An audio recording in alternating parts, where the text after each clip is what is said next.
I know I usually review video games, but in this case, I'm making an exception. You're looking at two products from a company called LUX. LUX is a line of light-up clothing started by a guy named Sheldon Williamson, who came up with the idea after being on his motorcycle, stopped at a stop sign, and getting hit by a car at 45 miles an hour. After a few years of research and experimentation with light-up wheels, and then more research and experimentation with clothing and a Kickstarter campaign, he and his buddies began selling jackets through their website. Which brings us to these things. First, there's the jacket on the left.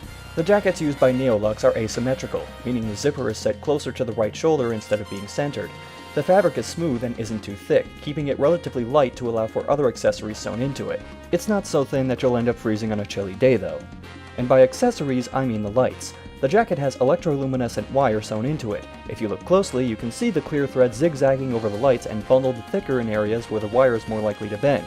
Thankfully, these don't stand out unless someone is standing uncomfortably close to you, especially if you've chosen a light color of wire.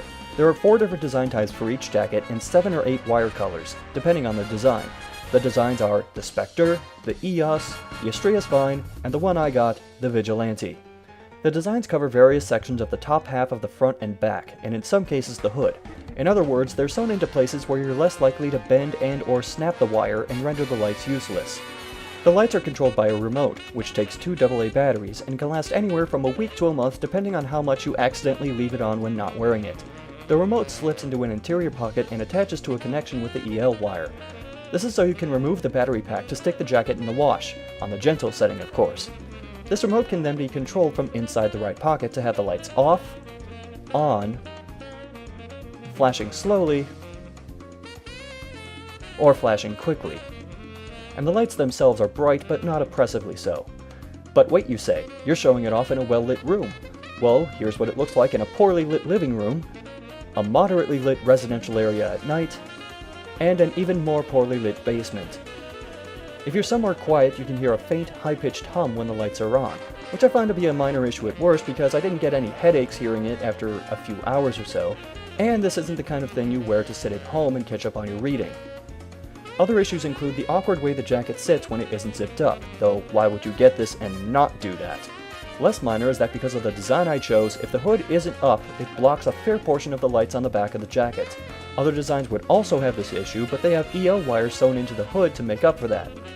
Now for the smaller companion to the jacket, the Cerebrum EL hat. This also has the Vigilante design, though with green EL wire instead of red. It's a 6-panel hat with adjustable sizing, which, due to the smaller amount of EL wire, only requires 1 AA battery. The battery pack is hidden in the front of the cap and has a switch to turn it on, off, or have it blink slowly. The low hum is barely audible from a couple inches away, due to the much lower amount of EL wire being used despite it being closer to the ears. Despite its placement, the battery pack doesn't touch my head unless I flip the hat backwards and pull it down a bit, or try pulling the bill down over a third of my face like I'm trying not to be noticed, which wearing a light-up hat would be counterproductive for. And besides, there was an option to have the battery pack on the outside of the hat as well, so that's all on me. While the jackets can run anywhere from $65 to $100 depending on the amount of wire being put into them, the hats are sadly not available as of this video.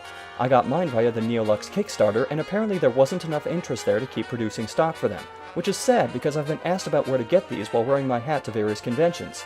Feel free to visit the LUX website and message the CEO about what horrible things you'll do if you can't buy a Cerebrum EL hat at some point in the future.